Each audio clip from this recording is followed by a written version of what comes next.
বিসমিল্লাহির রহমানির রহিম। প্রিয় দেশবাসী, আসসালামু আলাইকুম। আমার এখন একটাই চাওয়া, বাংলাদেশে আমাদের আওয়ামী লীগের নেতাকর্মী, মুক্তিযোদ্ধারা যারা অন্যায় শিকার হয়েছে, যাদের উপর অত্যাচার চলছে, নির্যাতন চলছে, এর প্রতিকার করা। চোখের বদলে চোখ, হাতের বদলে হাত, কোরআন শরীফের কথা মনে রাখতে হবে। এই অত্যাচারীদের দিন একদিন শেষ হবেই। অথচ 2001 সালের নির্বাচনে আমরা পরাজিত হওয়ার পর আমাদের উপরে যে অত্যাচার নির্যাতন করেছিল বিএনপি জামাল জোট, সে অত্যাচার নির্যাতনের আমরা কিন্তু প্রতিশোধ নিতে চাইনি।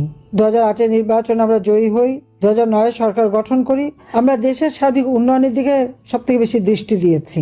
কিন্তু এখন সেই বিএনপি জামাত বা ওই বিশ্ব বাটপার ইউনূসের চালাচামুন্ডারা যেভাবে আমাদের নেতা কর্মীদের উপর অত্যাচার করছে, তাতে এক সময় মনে হয় যে আসলে 2001 সালে ওই নির্বাচনের পর বিএনপি জামাত আমাদের নেতা কর্মীদের উপর যে অত্যাচার করেছিল, আমরা যদি তার উপযুক্ত জবাবটা দিয়ে রাখতাম, তা আজকে সাহস পেত না এইভাবে আমাদের নেতাদের উপর হামলা করা, বাড়িঘর লুট করা, আগুন দেওয়া, পোড়ানো।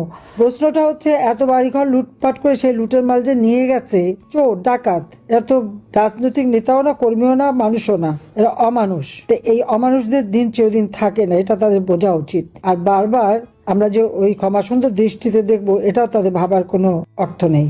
একদিন প্রত্যেকটা ঘটনা, প্রতিটি নির্যাতন, প্রতিটি অত্যাচার, সবগুলি হিসাব নেওয়া হবে, এবং সেটা খুব বেশি সেদিন দূরে না, এটাও তাদের মনে রাখা উচিত। বারবার তারা হামলা করেছে, অত্যাচার করেছে, কিন্তু আওয়ামী লীগকে তো দাবায় রাখতে পারে নাই। জাতির পিতা বঙ্গবন্ধু শেখ মুজিব বলেছিলেন যে বাঙালিকে কেউ দাবায় রাখতে পারবে না।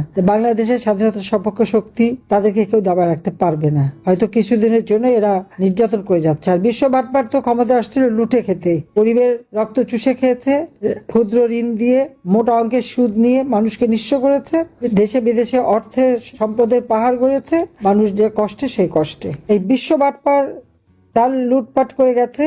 আর তার পরিবর্তে আরেকজন যে এসছে 12ই ফেব্রুয়ারি সেই নির্বাচন, যে নির্বাচনকে বলা হয় সান্ধ্য ভোটের নির্বাচন, কারণ 12 ফেব্রুয়ারি নির্বাচন, এটা তো 11 ফেব্রুয়ারি হয়ে গেছে। সেই নির্বাচনের ক্ষমতা এসে যেখানে যেখানে সমস্যা, সেখানে আবার আমাদের আওয়ামী লীগের নেতাকর্মীদের হাত পা ধরেছে ভোটের জন্য।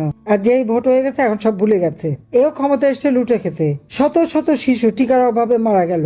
এই শিশু হত্যার জন্য ইউনূস দায়ী। আজকে সারা বিশ্ব থেকে মানুষ যেটা দেখছে, ইউনিসেফ বারবার সতর্ক করেছে, তারপরেও সেই টিকা কেনেনি এবং সময় মতো টিকা না দিয়ে শত শত শিশুকে হত্যা করেছে। শিশু হত্যার দায়ে একদিন তার বিচার হবে। এই খুনি ইউনূস, আর তার দোসর হচ্ছে গ্রেনেড হামলাকারী, দুর্নীতিতে চ্যাম্পিয়ন তারেক। কারণ হাওয়া ভবন খুলে সেই খাওয়া খাই করা, আর 1,23,00,000 ভুয়া ভোটার দিয়ে ভোটার তালিকা করে নির্বাচনে কারচুপির পরিকল্পনা।